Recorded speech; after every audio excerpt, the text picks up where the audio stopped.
Okay, ito po yung corner 24 ng lot 234-C. Ayan o.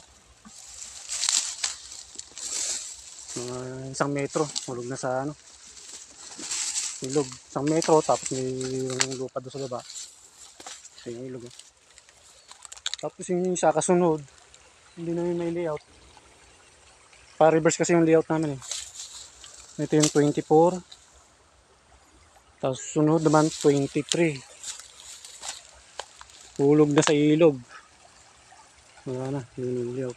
Tapos ang natitira na lang, 3 kasama tong hulog sa ilog.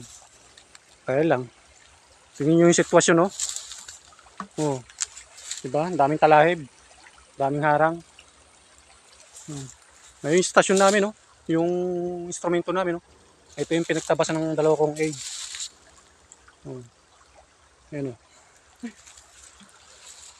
Makati nga daw yung gagaling doon sa talahib. Ayan o. Ay, ilog. Ito po yung lot 234-C. Lipat naman kami sa kabila.